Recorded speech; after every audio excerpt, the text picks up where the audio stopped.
गरिमा चौधरी प्रकरणमा मुख्य आरोपी भनिएको सुमन थापाले दिएको भिडियो बयान सामाजिक सञ्जालमा लिक भएपछि अहिले त्यसले सबैजनालाई स्तब्ध बनाइदिएको छ। एउटा बालिकामाथि यस्तो भयो भन्ने समाचार मात्रै सुन्दा र जसले त्यस्तो गरे उसैको मुखबाट कसरी कति बेला अनि के गरी त्यो घटना घटाइयो भनेर बोलेको भिडियो नै सुन्दा बिचारा ती बालिकाले उक्त समयमा कति धेरै पीडा खेप्नु परेको रहेछ भन्ने कुरा हामी कल्पना समेत गर्न सक्दैनौं। किनकि सुमनले दिएको बयान अनुसार त्यस दिन गरिमामाथि दुईजनाले मिलेर पटक पटक सामूहिक करनी गरेको रहेछ। अझ बढी रिस उठ्ने पाटो भनेको त 3 वर्षीय बालिकामाथि यस्तो सम्म गरेर पक्राउ परेका ती किशोर अस्पतालको एसीमा बसेर मुसुक्क मुस्काउँदै घटनाको नालीबेली सुनाइरहेको त्यो दृश्य साँच्चै असह्य नै छ। खैर गरिमा प्रकरणमा पक्राउ पर्नेको संख्या 9 पुगेको छ। मुख्य आरोपी भनेको 16 वर्षका सुमन थापाको बयानपछि अर्का कक्षा 9 मा पढ्ने 14 वर्षीय प्रदीप खड्कालाई पनि प्रहरीले पक्राउ गरी अनुसन्धान अगाडि बढाएको छ भने गरिमाको परिवारले दिएको पूरक जाहेरी पछि थप व्यक्तिलाई पनि पक्राउ गरी अनुसन्धान अगाडि बढाइएको छ।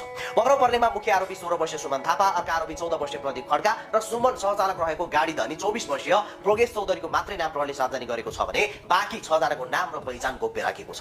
यो सँगै आरोपी थापालाई मेडिकल चेकअप गर्न लाँदा अस्पताल लगेको बेला उनलाई अनौपचारिक रूपमा लिएको बयान सामाजिक सञ्जालमा लिक भएपछि अहिले 1 जना हवलदार समेत पक्राउ परेका छन्।